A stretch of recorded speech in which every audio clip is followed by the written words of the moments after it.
If you remember when you were in Mexico as a student, do you remember what were the requirements from you to be auditioning for the music course that you went to?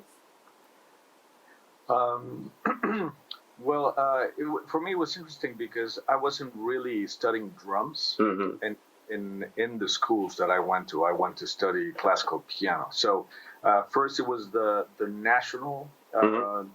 School of Music, and that was I wanted to go into composition, and I remember I brought one of my early compositions, which were very classical oriented, because I've always been a big Mozart fan. Okay. So I wanted to do something in that style, and I remember I brought it in, and the audition was a mess. I mean, I played my piece and everything, but everybody that was auditioning was in the same room, and then they would have them come to the piano or to the front of the classroom and do their thing. Some people would just, I mean, this was for composition. And I remember this kid saying, well, I have never composed anything, but I can play something from a really great Mexican composer, but very popular composer. Mm. And the teacher was kind of older. He was like, yeah, that sounds great. And I could see in his face that the teacher was just so happy to hear this, older music from it was like a troubadour, Uh-huh. a Mexican troubadour, and I was like, this is an audition for composition. What the hell is going on? You Mm. know, and I got rejected. Ah, So and I think that kid got in because I remember he had the same last name as I did, okay. both last names, which is weird, Sanchez Lopez. Mm. Uh, and when I saw the results, I saw Sanchez Lopez, and then I got excited, and then I realized it was not my name. Mm. So that was a little discouraging, of course, because it was my first auditioning to an actual music school. Mm. But then I auditioned later for the conservatory, basically, and that was fine. I was able to get in, and so the requirements were always very different from what I would encounter later when I went to Berklee College of Music, for Mm. example, or New England Conservatory, because I was a much better drummer than I was a piano player. So my auditions for piano courses were always hard. Mm. So in one of those videos, you mentioned that the sources for learning how to play drums were limited in Mexico, right, where you grew up. So if you were to that meant that whatever you put your hands on, you had to really focus on details and nuances, and really, as you said, play it until it breaks. If you were to compare that educational process back then and now, when you have got amazing websites that are delivering 10 millions of ebooks, DVDs, YouTube videos, 10 million records to transcribe, can you tell the huge difference already between the musicians that come from your generations and the musicians that are just young musicians and aspiring to get through all this material? Yeah, I mean, to me, it's amazing how much younger musicians have gotten thanks to all of this. Um, I mean, I guess there were always examples of young musicians that would flourish and bloom uh, quickly, but I feel like nowadays, thanks to all of this, uh, the musicians seem to be just getting younger and younger, more prepared, Mm. uh, more proficient. They know a lot about a lot of things, but I think maybe the hard thing would be to sift and find your way through all the stuff that is out there. Mm. I think if you have like a good teacher or a good mentor that will be able to guide you and tell you more or less what to do with it and how to check it out and what to check out. I mean, I think that will be very valuable for me. It was very hard to find any videos of anybody that I could check out and see how, Tony Williams would play, or how Elvin Jones would play, or anybody for that matter. Hmm. So nowadays, you have unlimited amounts of content, but what to do with it is the question, obviously. And I think there are a lot of very precocious kids that can play really well, and they become internet sensations. But I don't know what that's gonna do in a few years. I don't know if they're gonna flourish into real professional and profound musicians, or if that kind of internet child stardom is gonna mess with their heads. I have no idea, to be honest. It's a very interesting and confusing and stressful time to live in, I think, thanks to social media and just the amount of content that is out there. But a lot of this content can be great, and a lot of it cannot be trusted. And a lot of the content that I've seen online is just plain wrong. Of this people that appear to be teaching something, and they're completely unprepared, unqualified, and they're just throwing out their misinformation out there. Maybe not maliciously, but the end result can be bad. You know yourself as an educator and as a teacher, also from your learning experience. Are there any textbooks for drummers that are considered to be standard repertoire everybody needs to have? Some snare studies, or could you clarify? Sure. Yeah, I mean, I was never a really big drum method guy, but definitely Syncopation by Ted Reed. Ted Reed, yeah. That's a very standard one. Stick Control, that's another standard one. The Alan Dawson Rudiments. Yeah, that's another one. But I think a lot of drummers tend to go a lot to methods, and it seems to be a lot of disconnect between the technical and physical aspect of the instrument and the musical aspect of the instrument. It would be the equivalent of you play guitar, right? I play guitar, yeah, a little bit of piano. So, yeah, I think guitar players have similar problems to drummers, in the sense that they learn how to play the instrument by muscle memory. Yep. And you do tons of scales and fingerings and combinations, and same thing with drums, doing stickings and rudiments and stuff. And what I always try to tell the students is you have to always, that you sit down, try to find a musical way to start applying those things right away, because otherwise you can spend years and years practicing this very just technical and unmusical stuff, and later you don't know how to put it into the music. What would you say was the most important moment, or person, or an event in your education? Well, there's a very clear moment for me that I always talk about in interviews and clinics and masterclasses and stuff, because it was kind of the beginning of my road to really try to become a musician. I was a drummer, and then I started playing piano, and that of course helped me play drums better. But I started really doing what I was telling you. There was a little disconnect between the virtuosistic aspect of the instrument and the musical aspect of the instrument. So I had facility to play fast and to play flashy, and kids around me would be impressed because of that. So then that would encourage me to keep going on the same road.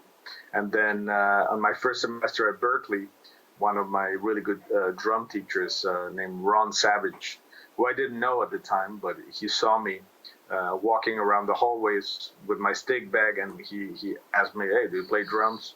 I was like, "Yeah. Okay, so there's an 8-semester advanced bebop ensemble getting together right now, and the drummer didn't show up. Do you want to play with us?" I said, "Of course, you know." So I brought my drums, which back then I was playing a lot of fusion, so it was a really big drum set with a lot of cymbals and stuff, and there was a bebop ensemble. So set up the whole thing, and we start playing, and immediately I felt like, okay, I have just like 1 hour to show them, how great I am, because I came from Mexico with a big ego, because I was good over there. Yeah. And I started playing, and to make a long story short, the Ron just started taking apart my whole drum set, one thing by one thing, cymbals, drums, everything, and just left me with the hi-hat, the right cymbal, snare drum, and bass drum. And then he had me play like that the whole time, and made me solo. And that day I realized, I just don't know how to play music with this instrument. I know how to play all my combinations, but I need to have the setup exactly the way I have it every time. Otherwise, I can't play. So after that, it was a long road ahead of me to try to figure out how to start making music with my instrument. And usually when I do a clinic or a master class, I always started with, okay, how many drummers are there in the house? And, most people raise their hands. And then I say, and how many musicians are there in the house? And, they get confused and they don't know what to do. And that's why I said, well, that's precisely the problem. You have to consider yourselves musicians that just happen to play drums, but you have to be a musician. You cannot just be a drummer. And nowadays, with the amount of things that we need to know how to do as musicians, you need to be your own publicist. You need to be your own producer, your own recording engineer. I mean, you have to do so many things. So you have to be a well-rounded musician, and playing another instrument like piano is a must, I think, for drummers. Well, speaking So about that moment was pivotal for me in order to start, putting my priorities in the right place. If we were to talk about your album, Mediterranean Suite, right? I would like to know maybe what was the concept when it all started out? What kind of plan did you have for recording the whole concept? I'll give you an example. For instance, maybe you make a plan that you will introduce one song each week, and you did that for the period of, or one movement a week, and you did the period of a whole year, or you did that for 7 days, 3 days rehearsing, 2 gigs, and then recording. And if you could just tell me a little bit more about that, it'd be great. Sure. Well, every record usually has its own gestation period and its own way of coming together. And that one, I was a little bit, I guess, in a writing block. I hadn't really written anything for a little bit, and I was on the road actually with Pat Metheny. And I wanted to start writing something because I wanted to set up already recording dates so that we could do stuff, on the road. And I remember I was, I think it was Copenhagen. Copenhagen. And we had a day off, and I remember I don't like riding on the road because, I'm usually tired. And the last thing I want to do is deal with more music and cables and my little keyboard, but I had to do it. So I plugged it in, and I started trying to come up with stuff, and I just, I felt horrible because I was so out of shape writing wise that it just got a little depressing, and I left and I took a walk.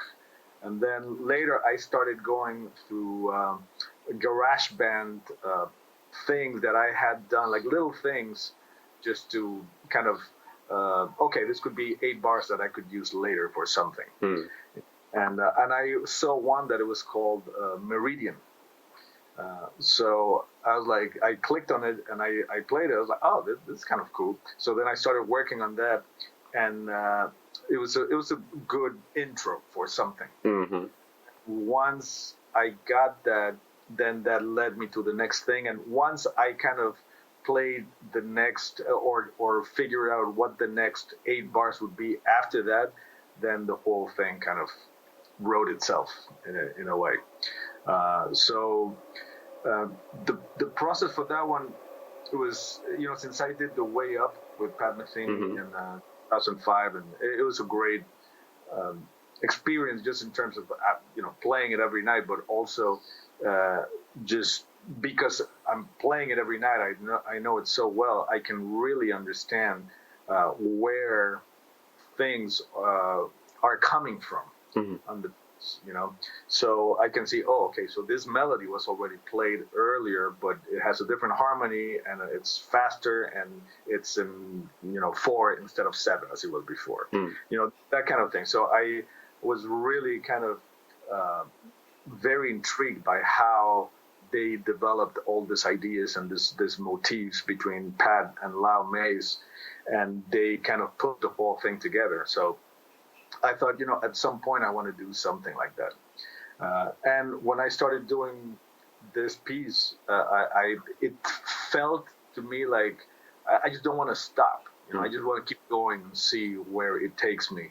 So I started writing and writing and writing, and all of a sudden I had like 25 minutes, and then I was like, okay, so do I stop now or keep going? I was like, no, I want to keep going. I don't want to be limited by, this tune is too long already. So I love cinematic music, and Pat and Lyle were really good at that.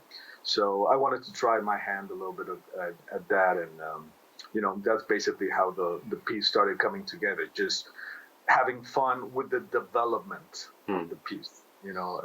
And Mozart, going back to Mozart, he was one of the masters of developing melodies and throughout different movements, just kind of revisiting things that he had done already. That's obviously done in classical music quite a bit. But in jazz, it hasn't been done that much to that extent. So I wanted to try my hand at that. And even this last record that I just put out, Lines in the Sand, there are 2 pieces that are over 25 minutes long. So I really like the development of something. If I can entertain myself and I feel like I can keep somebody else engaged in what I'm doing, then I like to evoke different things within the same piece instead of just having everybody play over the same form. I like to write a different form for each one of the solos, for example. That's something I like doing. How long did it take from this moment in Copenhagen to actually start rehearsing with the band? It must have been, I don't know, maybe 4 or 5 months. 4 or 5 months. Then we had 2 rehearsals, and then we recorded. But, I learned a lot on how to be the most effective in the studio from Metheny too, because he records everything he has a very already thought out map what it's going to be and tempos and a really big template that you are recording over. So I had the whole thing completely planned out. And we recorded it by sections. This last record we recorded also by sections. When it's really complex music that requires a lot of finesse and understanding of each section, then better to do it like a movie. You do a scene until you really have it, and then you move on to the next scene. Do you remember setting or line up your instruments in the studio? Where you separate booths, with the headphones and all that stuff, and visually, how do you like setting up your band? Yeah, I mean, we all need good sidelines for sure. And when it's my records, I like to be in the big room because obviously the drums sound amazing in the big rooms. But I like to always have, really good sidelines to everybody, and you need that for this kind of music for sure. But yeah, it was separate. Going back to your question, but it was completely isolated because one thing that doing everything with a click track and separated and on the template, what we call the tempo map, then that allows you to turn the record around really quickly. Because if you want to edit anything, everything is over the same grid. So if you want to, see how take 3 of the solo sounds with take 2 of the rhythm section, you just do it, and it all fits all the time. You don't have to be fishing for things. It's all there all the time. So then the turnaround and how you can do the post-production is, comparatively speaking, is very, very quickly. When you're mastering yourself as a band leader, what are the things that you would like your band to sound like? Would you like to have your melody instruments up front, or would you like to have more cinematic approach when you're like one big unit? What is it that your intuition tells you to do? Well, it just my intuition tells me different things every time. I love listening to very well produced music, which jazz is usually not in that category. I tend to listen to more electronic music or rock or pop or some kind of weird fusion that a lot of people are doing. Like for example, Radiohead. Lately I'm listening to a lot of Radiohead because I just love the production value. And I used to listen a lot to Tears for Fears. I still do. The production of the records is just amazing. Peter Gabriel. So I was listening to it again, and it's just music that wants you to go back and listen to it more and more and more, because you discover little things all the time. So depending on the project, I'm really looking for different things to pop out. If you need this one tiny bit of information to pop out, and for you to distinguish it for a split second, and that's what you need to do. That's what you need to do. I mean, that's what your ear tells you. But nowadays, I pretty much mix my records by myself, because I used to sit in the studio with somebody for a couple of days, and now that I add way more things in my studio on post-production, it is just nobody really knows what needs to be done except for me.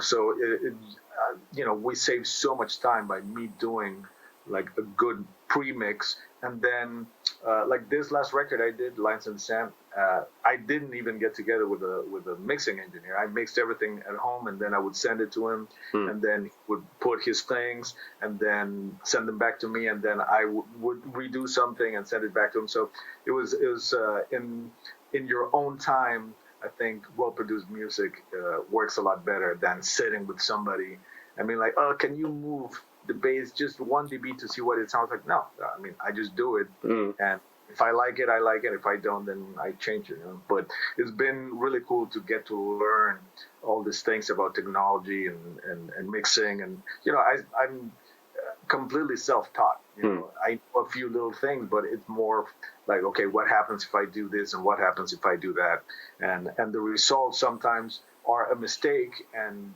you realize, oh my God, that's so cool. I'm so glad I made that mistake. That becomes part of the record. What software do you use for recording or for mixing, mastering? Pro Tools. Pro Tools, everything in Pro Tools. Yeah, I wanted to get into Ableton. A lot of people use it nowadays, but I don't know. I just learned Pro Tools. I learned my way around, and I'm just comfortable with that. Could you maybe explain a little bit more in detail your template plan for a song, so I could just get maybe a little bit more idea, because that sounds like a really great plan for save your time and be more structured in a studio when you're recording. Yeah, I mean, I've done so many records with people that would bring, a nice tune that is completely uncompleted. They have a nice intro and a nice melody, but they don't know, who's gonna solo. They don't know anything. They don't think about it. And a lot of jazz musicians do that. Like, oh, we'll figure it out. And a lot of records sound like, yeah, you're kind of figuring it out in the studio. And if that's what you're going for, that's fine. But I like to really know exactly what I'm going to do in the studio, so that just for my own sake, so that I'm not stressed, and to save time. So usually I will write the music on Logic. So I sequence it there, and then as I'm writing it, I usually go to the drums and I play along with it because when I'm writing it, I can sense, okay, this feels like a good length. And then I go and play it, and like, oh no, this is too short, or it's too long, or it needs 4 more bars. Things that when I'm playing in real time, I can sense immediately. Yeah. When I'm writing, I cannot tell a lot of times. So it's a really good combination for me to write it and then play it a few times. And then I'm like, okay, this needs something else, or it has too much of something. So then once I start getting all my structure in place, then I can really tell, okay, so the intro is going to be 16 bars. So then you start putting markers. You have your 16 bars, and you're hearing it too because you're programming the whole thing. And I like to do, kind of accurate demos just to really get an idea of what it's going to be when people are playing it. And since I play piano and keyboards, it's easy to do all of that stuff. And even if I'm doing something difficult, I can just slow it down, do it really slow, and then speed it up. And then I play along with it, and that just keeps me informed on the overall arc structure of the tune. So then I really start just kind of figuring out how long each section should be. And it's all mapped out in Logic. And then sometimes it feels like it needs to speed up a little bit when the solo section comes. So then I speed it up with a click, but just enough that you cannot really tell that it's sped up. But when I'm playing it, it feels natural. It doesn't feel like it's holding you back. So then that's why it's called a tempo map, because you are doing all these tempo changes, make it feel organic, but you're always playing to a click. But the click is more adapting to you than you are to the click. That's the idea, for it to sound organic. So then once I have the whole thing planned out, whether it's I did that with the Meridian suite, did that with this last record as well. You have it all figured out, and then instrumentation wise, I really want to decide who is going to solo on which part, and how long. Because for these kinds of records, I feel like it's good to be really well structured and have a goal. Like, okay, I know I have to say everything I need to say in 4 courses, instead of just trying to find something, which for other records is great. I love finding stuff, but for the music that I'm writing right now, for this kind of more specific kind of arc, then I rather have, let's just do 2 courses of this and 3 courses of that, and that kind of gives you a goal as a soloist to go to, because the solo needs to do something. It needs to get to the next section, and it also comes from a different section. So the solo has a specific role within the tune. So then once the whole map is done, then I just export the MIDI to Pro Tools, and then the whole tempo map just appears there. Absolutely. And then I also import a lot of the audio that I did from Logic, just as a guide sometimes, to make sure that we know we are in the right place whenever we're recording. So on this last record, there was on the first track I did a lot of strings. So instead of going to the studio with the strings that I knew it was going to be impossible and stressful, I left the MIDI strings, which sounded pretty decent, and when we recorded, we played along with the strings. So you are not just playing 16 bars, not knowing what the hell is going on, and me telling the guys, oh, there's going to be an amazing orchestra. So instead of that, you actually hear it while you're playing. So then you are playing with it, and you're recording in a way that will fit later the orchestra. So then afterwards, I brought musicians here to my studio, and I did violas and cellos and mixed it up with the MIDI strings so that it would sound bigger. But it would have been nearly impossible to do all of that without very specific tempo map. What role do you play, let's say if you play in a duet, if you play in a trio, if you play in a quartet, what is it that you think is your obligation to do as a drummer? Well, I feel like my role is to keep things moving, to keep things interesting, to keep things dynamic, and to keep things entertaining, not only for me and for the audience, but for the other musicians. So I like to be the kind of drummer that will poke you a little bit. If you're playing with me, I don't like it when musicians get too comfortable, and I'm just, laying it down, and the musician is laying it down on top of what I'm doing. It's just the people I've played with through the years. That's what I learned, to interact all the time, to react all the time to whatever it is that is going on around me. So I kind of like to pull the rug, all the time. Not that much that the other guys are gonna just completely collapse, because that's you're not serving the music that way. But just to do a little bit of this often really keeps everybody on their toes. And obviously, when musicians do it to me, it's also great, So to me, it's always about counterpoint with other musicians. A real counterpoint in real time to me is very entertaining. How do you deal with stressful situations? And, like a peer pressure, competition thinking, in your own head, you've got your own expectations from you. Do you have any advice how to deal with this? I mean, nowadays, I think because of social media, our lives have turned into a way more stressful endeavor that they used to be, because you have the option of being connected and being aware of what everybody's doing all the time. And obviously everybody portrays their best side on social media. Nobody likes to post on Instagram saying, "Oh, I'm suffering right here because I can't write." Obviously that's not what you do. You put a picture of you, even if you can't write, you put a picture like, "Oh, writing today, productive, #amazing," that kind of shit. So you always have the impression that everybody's doing great all the time. So it can be very confusing, and if you're not doing well yourself, in that very moment, it can really take a hit on you.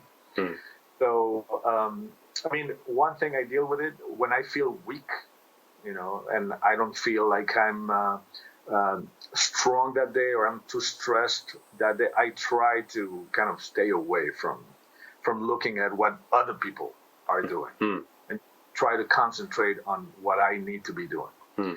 There are other days where I feel strong and I feel confident, and I look, and if somebody else is doing something amazing, that can inspire me to, oh shit, I need to also do something amazing today. And obviously living in New York, that's a bottomless pit of people that are doing stuff all the time. Amazing stuff. So a lot of times that can be discouraging, and a lot of times that can be inspiring. So I think you need to read yourself well and know how you're doing in terms of your self-confidence and your security with your own soul and your spirit and your work. I think it's easy to check everybody out and be supportive of other people when you're really strong. But when you're weak, sometimes you need a little bit more introspection and be a little bit more mindful about things. So I think meditating is something that I've tried at different points in my life, just to sit down and just be with yourself for a little bit, because most of the time you have so much stimuli everywhere. just with your phone alone. You're never alone. Mm. You go and have lunch by yourself. What are you going to be doing? You're going to be staring at people? No, they're going to look at you like, what the hell are you looking at? Mm. So that was an interesting thing that happened not that long ago. I was in where were we? California, and I was we were on the road, we were on tour, and Tana, my wife, and I went to have breakfast somewhere, and we were sitting at the table, and then she went to the bathroom, and I was just there, and I said, I'm just not gonna take my phone out. It's immediately the first thing to do when you're by yourself. I just kind of stood there and was looking at people, and I noticed there were a couple of people that started looking at me funny, like, what are you doing? Why aren't you on your phone? It just looks suspicious almost days if you're not, doing something. And so I don't know. I think you have to be careful with just really trying to have a little bit of time for your mind to just kind of settle and be like, okay, what am I doing here? So meditating kind of forces you a little bit to look a little bit more inside. How your body's feeling, how your mind is feeling. Are you stressed that day? Why are you in a little bit of a bad mood? I think that can be very useful. Yeah, that's a great answer. Yeah. Do you have any physical injuries from playing drums? Or do you have any rituals when you stretch every day to keep yourself fit? I don't know if you know this, but I did gymnastics for a long time when I was younger. So I started doing gymnastics when I was 11, maybe, and then I retired when I was 21. And I was training at some points like 6 hours a day. So I was taking it very seriously at one point during my teenage years. So I got really banged up because of it. So I have nagging injuries to my ankles, my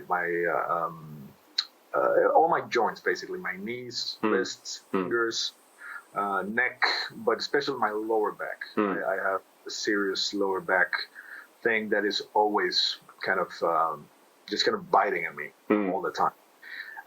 And depending on what I'm doing, it can be kind of contained and under control, or it can be, when it flares up, I can barely function and do anything, because it's so debilitating to have like a very intense thing that has been with you for so long. It's crazy because when I retired when I was 21, it was already kind of bothering me. But I was really young and really strong, and I was very fit. So I would go to Berkeley and I'd carry my whole drums like on two shoulders, Yeah. because I could do it, and it didn't hurt me. At least not then. But then years start going by, and all of a sudden, everything starts hurting more. And then all of a sudden, you don't need to do anything to get injured. You just stand up, and you're like, oh my God, what the hell happened with my hip? So obviously the wear and tear of gymnastics hasn't helped, but also the discipline and the training that I did, I'm sure it helped me to be more focused on achieving a lot of things. Although I hated competition, even though I'm a competitive guy, competing in gymnastics was always stressful because I was not fully confident of my skills. I was like, okay, I hope I don't, get really injured now. And then would get on the high bar and do my thing, hope for the best. But I wasn't really at the level where I'm, on the drums where, no matter what, I know that I'm not going to make a fool out of myself. And also I'm not going to get, I'm not going to fall on my head in front of, or 1,000 people, which that makes a huge difference. But, the injuries I've had as a drummer, it's just come from the normal overuse of something. So I've had a little bit of right shoulder issue, I had a left elbow issue, just from hit the snare. I've had, of course, my back, neck, uh, wrists sometimes, fingers. Sometimes specific finger just starts hurting. My ankle, my left ankle has hurt every now and then. But they've always been pains that kind of come and go. Come and go. And did you treat it somehow? Do I treat it somehow? Yeah. Yeah, when it's nagging at me and I feel like something needs attention, sure. Yeah, I try to ice it usually, and then really warm it up. And now I really try to stretch. I don't like being on the drum pad or anything, gig, or having sticks even. I'm not a big fan of that. But I stretch a lot, and I learned a lot of stretches from gymnastics, some yoga. Those kind, just to get your body stretched and warm, just a little bit warm, so that your body's not gonna be in shock of all of a sudden you're giving it this crazy task that you have to do. And when you're younger, you can get away with that. But I think the older you get, and especially like me, I like to play in a muscular way, not excessively, but I think technique and maintenance is just key. I've learned through the years to relax more when I'm playing. And if I feel like, okay, my shoulder's starting to hurt, then I do the necessary adjustments so that it doesn't go to the next step. Because it's very easy when you're in the middle of a gig and the adrenaline is pumping, you don't really feel it that much. Yeah. And afterwards, you're like, oh man, what did I do?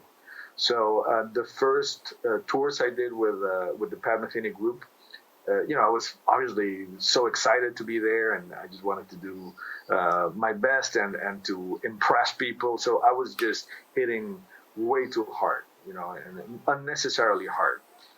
And then little by little, because the shows were, 3 hours, 15, 3 hours 45 we used to do on the first couple of weeks of touring.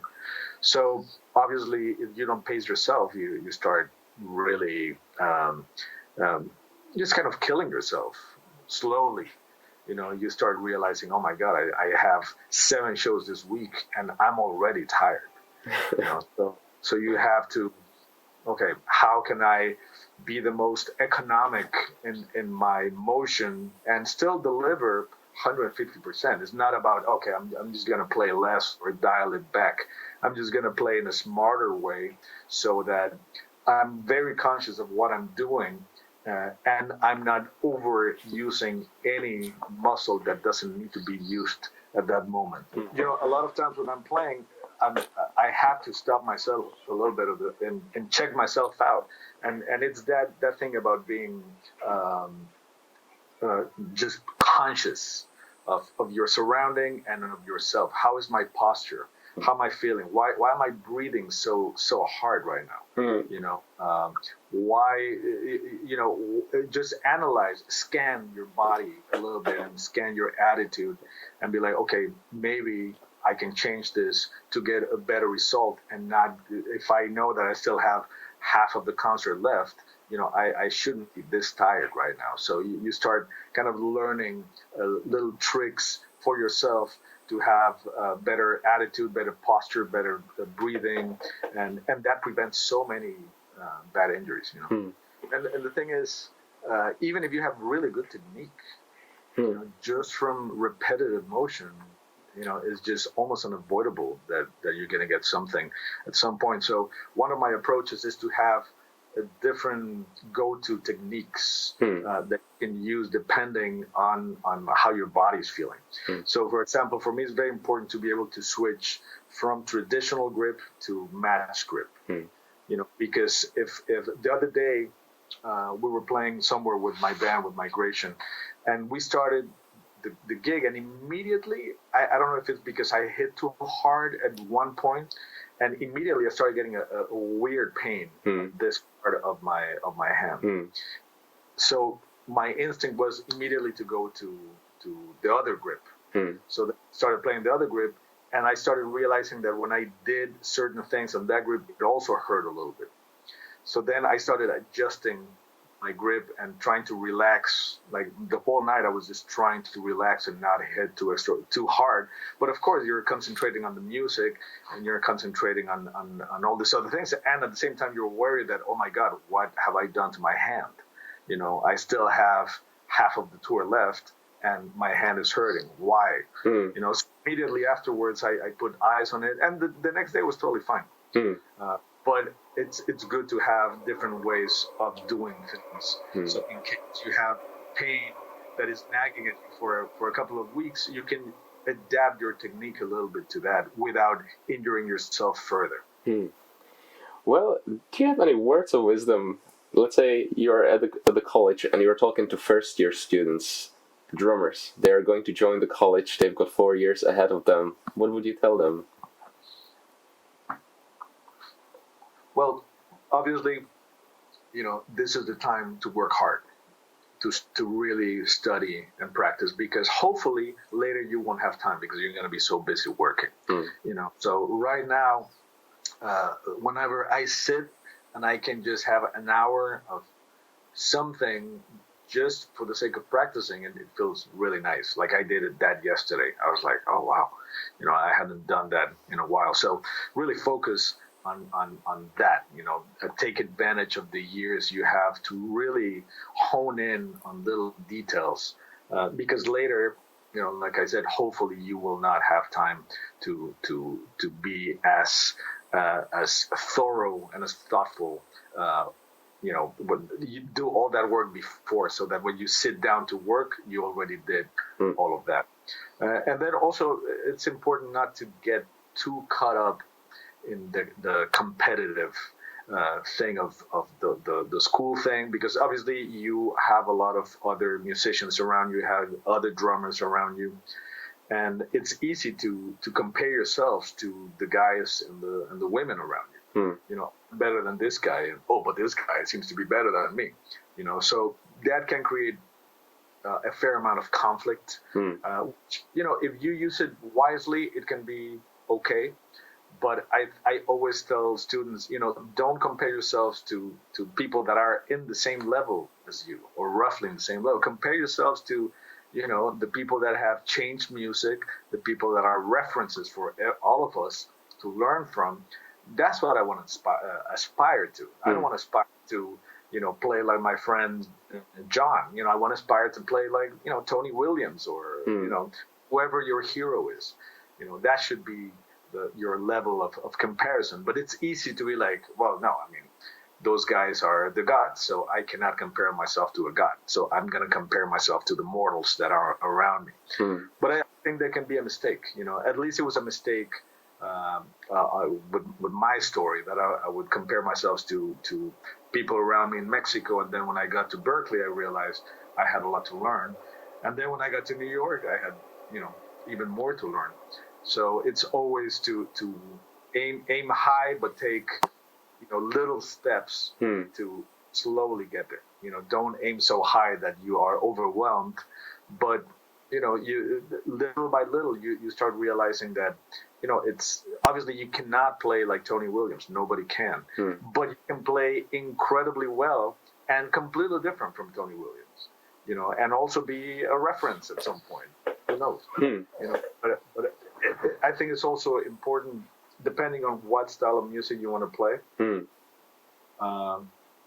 really focus on that style for a long time, until you feel like you really have a grasp on it. But then use all your other influences that you've had throughout your life. Like I love using all my rock stuff now that I'm a band leader, and I can write stuff so that I can just get off and play, you know, a big fat rock beat. You know, I love that kind of stuff. And of course, it's all under the jazz umbrella, because I studied it for so long, and I have the knowledge of you know, how to develop a solo and all that stuff. but I get to mix it up with all my other influences, and I feel like that's when your true voice really starts coming out. That was a great answer. Fantastic. Oh, thanks. But what about, I'm in the 4th year at the graduation. I'm about to leave the Berkeley after 4 years, and I'm moving to New York. What's the advice there for very young musicians that are just about to become professionals? Well, don't move. No. Stay where you are. As long as you can. No. Well, for me, New York was such a daunting place. It was scary. When I was living in Boston, and every generation there would be people that would move to New York, and then they would come back. Sometimes they would come back to work. They would live in New York, but then all their work was still in Boston. They had no work in New York. And then I would hear horror stories about the apartments, and they had to have all kinds of roommates, and the subway, and you have to bring your drums in the subway because the cabs are so expensive. I mean, it was like, man, I don't know if I want to do that. It just sounded horrible. And I had also the good fortune that I started touring with Danilo Perez and Paquito de Rivera and David Sanchez while I was still living in Boston. So I would go on tour and then come back to my safe space in Boston. And it was a rough time, rough period to come here. And luckily I knew enough people already that I started kind of getting into the scene quicker because I had been touring already for two or 3 years before I moved here. So that helped a lot. But it's a scary, daunting proposition to move to New York. But I would say if you're a musician and you really want to kind of learn a lot about yourself, it's a good thing to do at some point, even if you don't end up living here, but just be here for a few months or a few years. I think that puts a lot of things in perspective of where you are in the spectrum of greatness, because there's so many amazing musicians here that, of course, it can be inspiring, but it can be overwhelming and depressing too when you feel like New York is such a vibrant place and you're not part of it because you just don't have any work, So you can go and witness things, but you are an observer. You're not a participant, and that can be very frustrating. So you have to give it, a few years. You cannot be like, oh well, I'm going to give New York 6 months and see how it goes, because then obviously you're going to be very disappointed very quickly. So you have to come very prepared mentally. You have to be very confident in your skills. I think you should be, and have some money to. Or if you want to work, obviously, in a restaurant or something, that's totally fine. But if you really want to take advantage of what New York has to offer you, you have to come prepared with all those things, I think. Yeah, great talking to you. Peter, meet you, man. Bye. Take care. Bye-bye.